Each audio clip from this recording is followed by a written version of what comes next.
দিদি, আপনার কাছে প্রথম যেটা জানতে চাইবো, আরজি করে যে নারকীয় ঘটনা ঘটেছে, একজন 31 বছরের চিকিৎসকের খুনের ঘটনা, শোনা যাচ্ছে পুলিশ একজনকে গ্রেফতার করেছে।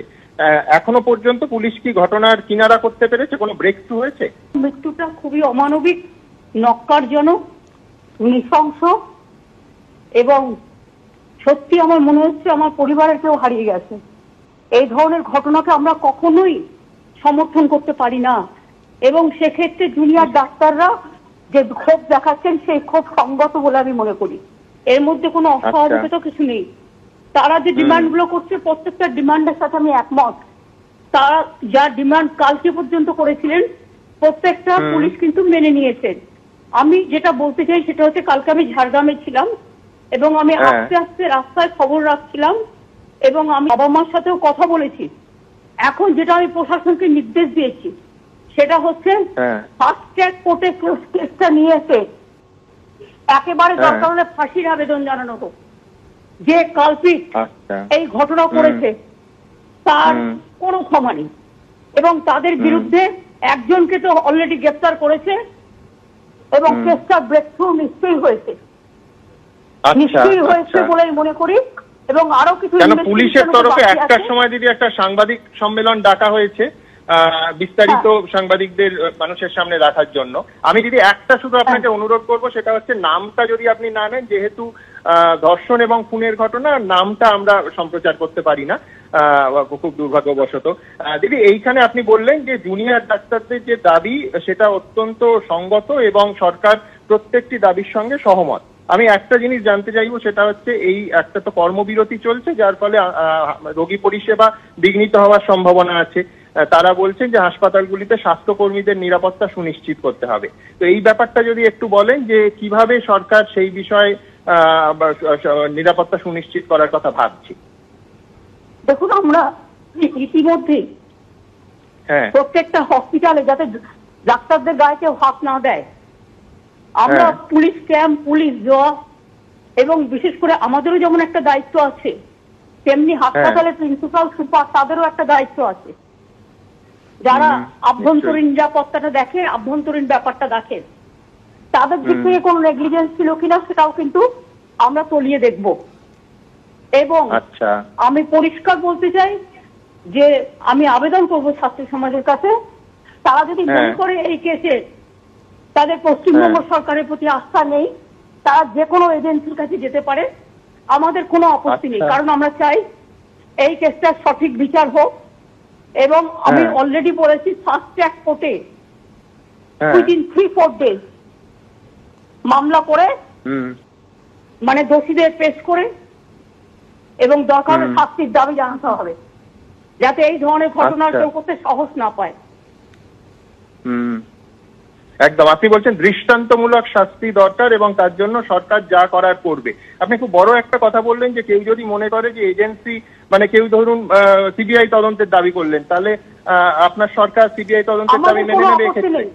আমাদের কোনো আপত্তি নেই। আমি বলছি এই কারণে যে আমাদের তো কোনো কিছু লুকোনোর নেই। তার কারণ হচ্ছে আমরা চাই ঘটনাটা সঠিক তদন্ত হোক। পুলিশ অলরেডি তদন্ত করছে সম্পূর্ণভাবে। মানে সিপিকাল সারাক্ষণ হসপিটালে ছিলেন এবং রাত 2টা পর্যন্ত আমার সাথে কন্ট্যাক্টে ছিলেন। আজ সকালেও তাদের সাথে আমার কথা হয়েছে এবং আমি পরিষ্কার বলে দিচ্ছি, যেই হোক তার বিরুদ্ধে দৃষ্টান্তমূলক শাস্তি দিতে হবে। প্রয়োজনে আমাদের ফাঁসির আবেদনে জানাতে হবে। যদিও আমি ফাঁসির পক্ষে নই, কিন্তু কিছু কিছু কেস আছে যেখানে এদের শিক্ষা দেওয়ার জন্য, যাতে ফার্দার কেউ এর ধরনের ঘটনা করতে না পারে, তার জন্য এই ধরনের দৃষ্টান্তমূলক শাস্তি দেওয়ার প্রয়োজন আছে। এবং সেই জন্য বলেছি কেসটাকে ফাস্ট ট্র্যাক কোর্টে নিয়ে যেতে। কারণ আমার মনে হচ্ছে বালুরঘাটের একটা কেস আমরা 3 দিনে করেছিলাম।